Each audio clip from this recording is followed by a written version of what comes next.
So now we go back. Muy bien, entonces ahora regresamos al inglés. Yo les dije que el español del doctor Caneta era mejor para responder todas esas preguntas en español. Entonces ahora en inglés vamos a hablar y voy a ir a través de algunos casos, muchos casos de cambios mínimos, porque no discutimos la enfermedad de cambio mínimo y es una enfermedad muy importante, aún para los adultos. Y luego haremos otros casos de esclerosis focal, Pietro va a ser el otro caso y vamos a ir de esa manera. Esto va a trabajar con el tratamiento de enfermedad de cambio mínimo. La enfermedad de cambio mínimo, como recuerdan, tiene un glomérulo normal, se ve normal. No tiene ninguna patología, pero todo punto capilar aquí, cuando ven aquí está la membrana, en vez de los procesos distintivos, todo por la proteinuria. Muy bien, entonces el primer caso es una persona de 42 años que desarrolló una hinchazón de sus ojos y un edema periorbital y se encontró que su biopsia renal tiene MCD. Si ven este paciente, ¿qué sería lo que usted no esperaría de las características físicas? ¿Qué no es típico de una persona de 42 años? La mayor cantidad de las veces es en niños. ¿Qué sería inusual si tiene 5 a 10 glóbulos rojos? Si tiene 3.8 gramos de proteinuria, si tiene una presión sanguínea de 150/88, si tiene una creatinina de 1.6. Ahora, esto es un adulto con enfermedad de cambio mínimo. ¿Qué usted pensaría que sería lo más inusual aquí? Entonces, viendo 95 biopsias de adultos con cambio mínimo, estos son adultos, no niños. La creatinina de plasma, el promedio era 1.4 porque el pequeño volumen, tener una creatinina de 1.4 o 1.6 no sería inusual en un adulto en cambio mínimo. De nuevo, la hematuria, microhematuria, 20% de los adultos tienen esto y 5 a 10 glóbulos rojos no sería inusual. Alta presión sanguínea en un adulto opuesto a un niño con cambio mínimo es muy común. Lo que es inusual es que si ella tiene 3.8 gramos de proteinuria sería muy bajo para el adulto, para este nuevo caso. El promedio de proteinuria en estos 95 pacientes aquí eran casi 10 gramos al día. Tener 3 gramos, 2,5, 4 gramos está muy de este lado. Usted debe pensar quizás la esclerosis focal o otra enfermedad, no cambio mínimo. Muy bien, este paciente ha sido tratado con diuréticos, ha sido colocada en una alta dosis de prednisona, un día sí, un día no, por 2 meses. Entonces, 120 miligramos interdiario por 2 meses, ninguna reducción de proteinuria. En este momento, ¿cuál es el mejor tratamiento? Ella ha tenido 2 meses de esteroides interdiarios. ¿Deberíamos cambiar a ciclosporina? ¿Deberíamos cambiar a ciclofosfamida oral, o deberíamos cambiar a micofenalato, o deberíamos continuar con la dosis de esteroides por 2 meses más? Ahora, yo sugiero que todo el mundo escriba su respuesta en un papel para que usted se comprometa con lo que usted diga y así usted sabrá si está en lo correcto o no. Y resulta ser que si usted ve a los adultos con cambio mínimo y usted los trata con esteroide, prednisona, puede ser diario o interdiario, si usted sale a 8 semanas, 2 meses, estos son los que han entrado en remisión. Si usted continúa a través del tiempo, más y más entran en remisión. Usted no es resistente a los esteroides. Esto llega a un punto plano a los 4 meses de terapia. Si en 4 meses de terapia usted no ha tenido respuesta, entonces usted es resistente a esta enfermedad de cambio mínimo. No es el cambio mínimo que va a responder más. Usted necesita más terapia. Lo otro es que les mostré los datos. Una de estas curvas son esteroides interdiarios y otros son esteroides diarios en Colombia. Al final es el mismo resultado, es la misma tasa de resultado, la misma tasa de remisión, solamente con menos efectos secundarios. ¿Al paciente le iría mejor con prednisona diaria? No, porque les mostré, al final fue lo mismo, la tasa de respuesta fue lo misma, la tasa de recaídas era la misma, de nuevo, la misma tasa de respuesta diariamente, o un día sí o un día no. De nuevo, toma 16 semanas, 4 meses antes de usted decir que son resistentes a los esteroides, y los niños, usted puede decir que son resistentes a los esteroides a los 2 meses, pero eso es en el caso de los niños, no adultos. El paciente tiene una remisión completa del síndrome nefrótico con una terapia de corticosteroide.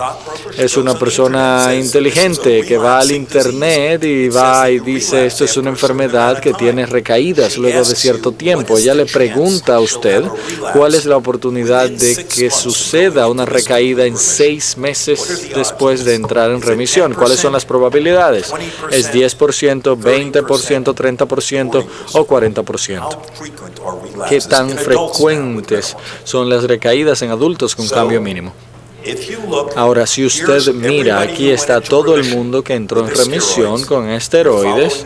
Usted sigue, casi todos entraron en remisión. Ahora, si usted mira las recaídas, el 60% a medio año, 6 meses, 60% en 6 meses. No hace ninguna diferencia si son diarios o interdiarios. La tasa de remisión de recaídas es exactamente lo mismo. Dado esto, es muy claro que usted debe tener un 40% de recaída en 6 meses. Son las probabilidades. El paciente sí tiene recaídas luego de 4 meses sin esteroides. Ella tiene de repente hinchazón en los ojos. Ella sabe que está hinchada, sabe que ha recaído. Debería llevarse a cabo una segunda biopsia. ¿Cuántas personas querían hacer una segunda biopsia? No, esta es una de las únicas veces en donde una conferencia de biopsia le van a decir que no haga una segunda biopsia, porque va a ser la misma enfermedad, no hay ningún valor en hacer esto. Entonces, ¿qué tratamiento usted utilizaría ahora? Ella obtuvo esteroides, respondió a enfermedad de cambio mínimo, ahora tuvo una recaída. ¿Deberíamos repetir los esteroides? ¿Serían esteroides diarios o interdiarios? ¿Deberíamos darle ciclosporina o tacrolimus o micofenalato? Así que piensen cómo ver qué van a hacer. Piénsenlo.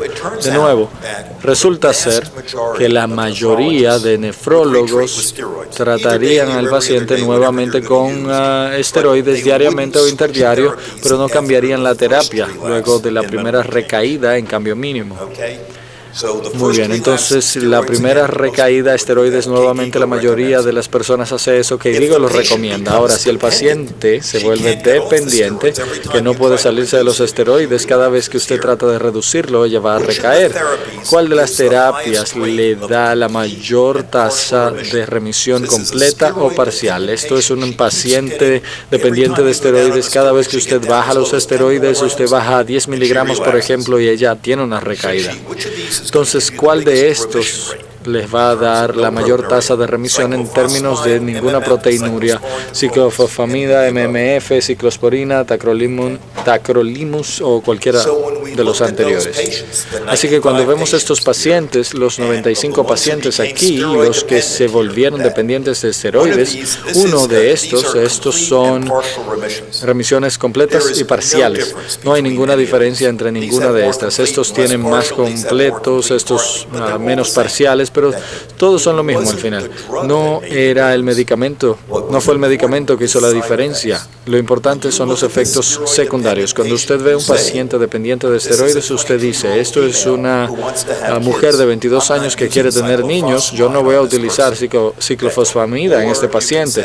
O usted puede decir, esta persona, ya saben, de nuevo, es una mujer, no quiero utilizar ciclosporin, estoy preocupado por el crecimiento de cabello, uso tacrolimus en vez de esto porque causa menos crecimiento de cabello, causa hinchazón, pero hay cosas cosméticas. Ya uno puede decir, bueno, uno de mis colegas utiliza micofenalato. Todo esto es posible, son los efectos secundarios en los que usted debe pensar, no el que es mejor en obtener remisión. Entonces, esto, si es una persona dependiente de esteroides, esteroides, usted responde, pero es dependiente. Pero si usted es resistente a los esteroides, entonces si usted falla, todos los medicamentos son mejores, pero son iguales, pero a una tasa menor de respuesta. Así que resistentes a esteroides, de nuevo, usted ve los efectos secundarios potenciales, es una tasa de respuesta menor, pero no es el medicamento individual, no hay una diferencia entre estos. Aquí usted tiene más completo y parcial, pero aquí tiene más parcial, así que es lo mismo al final. Muy bien, entonces si usted ve otra cosa más aquí, si usted toma adultos aquí, que la respuesta de esteroides en adultos, las personas que tienen recaídas tempranas, probablemente a través del tiempo tendrán múltiples recaídas. Si usted tiene una recaída en 2 meses luego de esto, entonces va a suceder más frecuentemente. No sabemos por qué esto sucede, pero es algo común. Micofenalato, 75% de los pacientes se mantuvieron en remisión, pero solamente fue un estudio temporal. Ahora en Colombia, aquí, teníamos 7 de 14. 3 no respondieron. 7 en remisión completa y 3 en parcial. Algo que es muy importante, yo voy a decir que aquí la mayoría de personas aquí son nefrólogos de adultos, no pediátricos, porque estuve en una conferencia y solamente había un nefrólogo pediatra, y eso sucede casi en todas partes, pero lo que es importante es, ¿qué tal sobre esos niños que tienen recaídas frecuentes y de repente tienen 25 años y el pediatra dice, no te puedo dar seguimiento, debo llevarte a un nefrólogo de adultos? Van a haber casos como esto en donde las recaídas pueden pasar de la niñez a la adultez. Hay mayor, si son una persona que ha tenido 50 recaídas como un niño, van a continuar con recaídas hasta que sean adultos y va a tener que utilizar otras terapias. Por otro lado, si tiene, ellos quizás puedan salir de esto. Entonces, vamos a detenernos aquí, y esto es nuestro cambio mínimo, pero ahora pensamos, Pietro, podemos hablar sobre el segundo caso, así que si podemos cambiar a las diapositivas del doctor Caneta. Él necesita el traductor. Le puedes decir, Pietro, para que le digamos, vamos a ver el caso del doctor Caneta. Pero esto es para que ustedes piensen sobre cambio mínimo, donde todo el mundo piensa que es una enfermedad de niños. No es una enfermedad de niños. El 10% de adultos tiene cambio mínimo. Es una enfermedad muy responsiva y es muy importante utilizar la terapia correcta para no tener problemas. Ahora vamos a cambiar. Muy bien. Muy bien, entonces este es un caso de una mujer de 34 años con hipertensión y edemas. Esto realmente es una mujer dominicana que vino a nuestro hospital. Ella estaba saludable, fue a nuestra clínica y desarrolló de repente edema, tos, náuseas por alrededor de 2 semanas, y ella fue a su doctor normal que está en nuestro sistema, que encontró que ella tenía una nueva hipertensión 160/100 y la envió a la sala de emergencias. Nosotros sabemos, porque ella estaba en nuestro sistema, que en el año pasado ella tenía presión sanguínea normal, un análisis de la orina normal, una creatinina sérica normal. Su historial médico solamente resaltaba ella tenía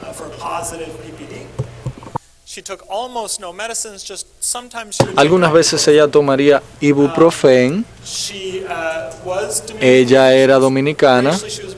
Ella era de raza negra, vivía con su esposo y los niños.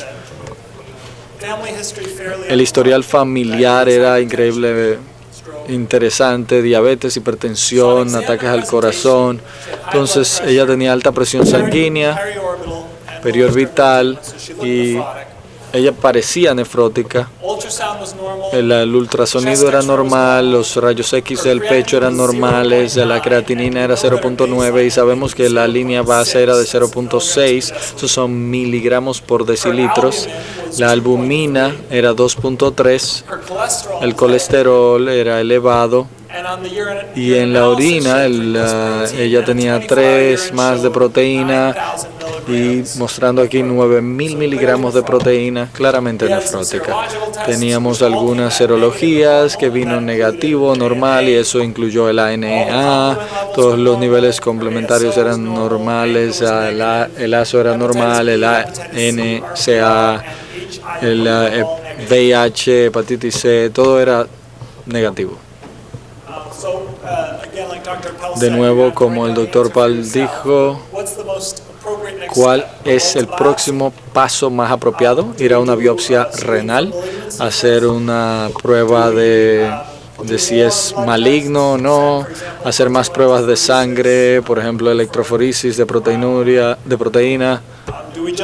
Solamente empezamos a tratarla de manera empírica con diuréticos, ACI, prednisona. Si no tiene eso, en caso de no tener una biopsia, le decimos que deje de tomar el ibuprofeno porque era, en términos de tratamientos conservadores, y luego evaluarla en un mes.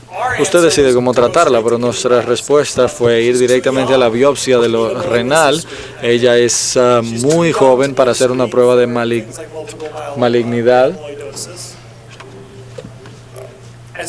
En cuanto a tratarla de manera empírica con diuréticos y ACEI, prednisona y estatina, si ella tuviera 4 años en vez de 34, bueno, sí, pudiera hacer prednisona empírica, porque en niños, por supuesto, es más probable que va a haber cambio mínimo y respuesta a los esteroides, pero a los 34, por ejemplo, hay una buena probabilidad de que esto sea membranosa, y la membranosa no da una buena respuesta a la prednisona solamente, así que nosotros preferiríamos tener a la biopsia. Y lo mismo con ibuprofeno, yo no perdería tiempo diciéndole a ella que espere un mes y vuelva a revisarlo.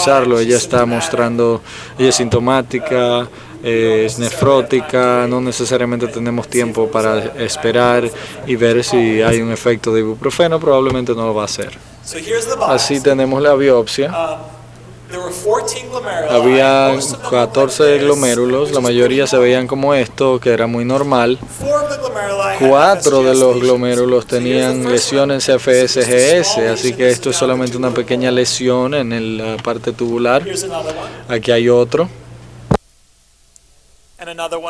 Y otro, y aquí pueden ver que hay una adhesión en la cápsula. Es leve, pero está ahí, una lesión. Tiene características de colapso. Entonces, esto califica como esclerosis focal de colapso. Entonces, no había muchas cicatrices. Hay inflamaciones, esclerosis arterial leve.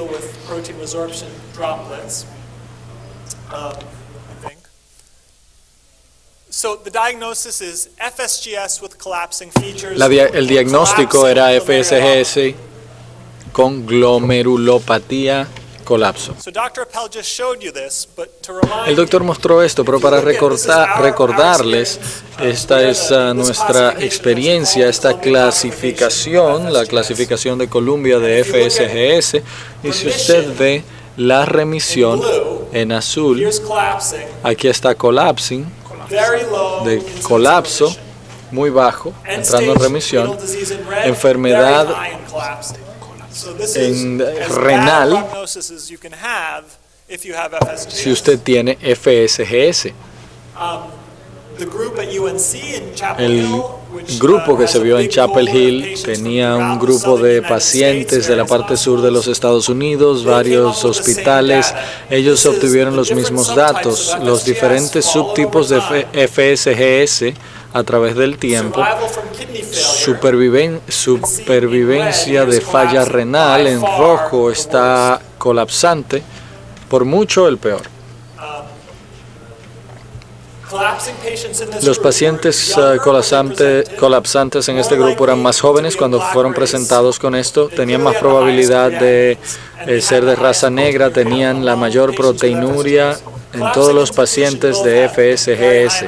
Todos tenían altas cantidades de proteinuria. La lesión de la punta, la mayoría, todo el mundo entra en remisión en el tip lesion.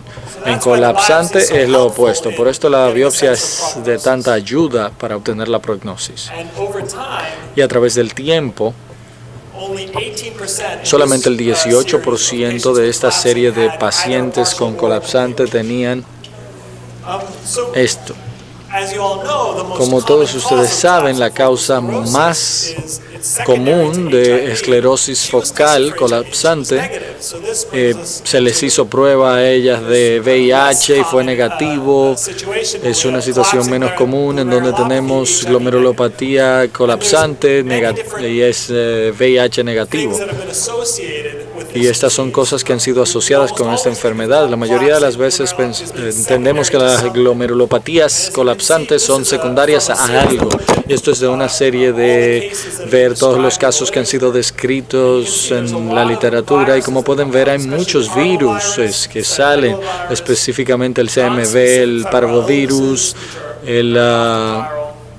las enfermedades febriles, pamidronate, que describimos en Colombia. Y esto son exposiciones a diferentes medicamentos. Esto causa el colapso del GFS y esto da una buena prognosis porque cuando detienen el medicamento tienden a mejorar. Entonces, estos son diferentes causas o por lo menos enfermedades asociadas, pero aparentemente hay una tendencia de que muchos de estos estén involucrados en la respuesta inmune de las células T. Así que ahora las preguntas es cómo usted trataría a esta mujer. Usted puede empezar con glucocorticoides a una alta dosis. Usted puede utilizar ciclofosfamida, inhibidores de calcinuria, micofenolato, o usted puede decir simplemente un tratamiento conservador solamente. Esto es una mala enfermedad, los resultados no son buenos. ¿Por qué la voy a exponer a un medicamento si el resultado es malo? No me gusta pensar necesariamente. Es una respuesta equivocada, pero no creo que haya una respuesta equivocada, sino una respuesta mejor. Yo elegiría esto y aquí es donde iniciaríamos. Ahora, el punto aquí es que usualmente cuando tratamos el GFS, este es el tratamiento típico de esteroides solamente y luego espera. En colapsante creo que debe tener una visión realística que la probabilidad de que responda es baja y no puede esperar mucho tiempo antes de continuar con algo más si usted espera tener una remisión. Aquí es como a ella le fue. Esta es su proteinuria y esto es a través del tiempo. Ella empezó con prednisona y ella inicialmente tuvo aparentemente una respuesta. En los primeros 3 a 6 meses su proteinuria bajó y fue de 7,5 gramos a 4,5 gramos y luego empezó a subir. Entonces algunos de los pacientes responden, la proteinuria vuelve a subir y casi a los 9 meses se puede ver que ella era completamente nefrótica. Tratamos con ciclosporina, no lo pudo tolerar por el crecimiento del cabello, empezó a tener crecimiento del cabello en su pecho y labios. Ella dijo, no voy a tomar esto ya. Y empezamos a tacolaimos. Y en tacolaimos a ella le fue bastante bien, su proteinuria bajó completamente. La mantuvimos en remisión básicamente por 21 meses ella estuvo en remisión completa. Con el tacolaimos en total hasta que a los 3 años hubo una reducción de la dosis lentamente y han pasado 10 años desde la primera vez que la tratamos. Su creatinina en 0.7, no tiene proteína, ha estado fuera de tacrolimus por 7 años sin efectos secundarios. El único medicamento que toma es espironolactona y no por indicación nefrológica. Así que los puntos claves de esto, como el doctor Pal mencionó, cuando usted tiene el GEFS, debe pensar en la célula, en esto si es idiopática o debido a algo más. Y en colapsante debe pensar sobre las causas secundarias, si hay virus, especialmente VIH, y si no es VIH, entonces estas otras cosas. Y si no puede identificar algo, entonces debe usted tratar de decidir si la trata o no. Si es secundario, entonces debe tratar la causa subyacente. Si no, entonces trate esteroides y otros inmunosupresores. Muchas veces es difícil decir y ellos están, la terapia, ensayos puede ser diagnóstica y terapéutica, porque si mejoran, se van a poner felices, y claramente colapsante tiene la peor prognosis, pero como pueden ver aquí, los resultados individuales varían. Esto fue una mujer joven, no tenía problemas médicos, fuimos agresivos y a ella le fue bastante bien. Entonces yo creo que esto es parte de lo que el doctor dijo, que uno debe ver al paciente y darle una terapia individualizada y no perder la esperanza inmediatamente porque es una enfermedad mala. Voy a parar el caso aquí. ¿Hay alguna pregunta sobre este caso? Y si no, vamos a seguir con el doctor Appel, que nos dará otro caso.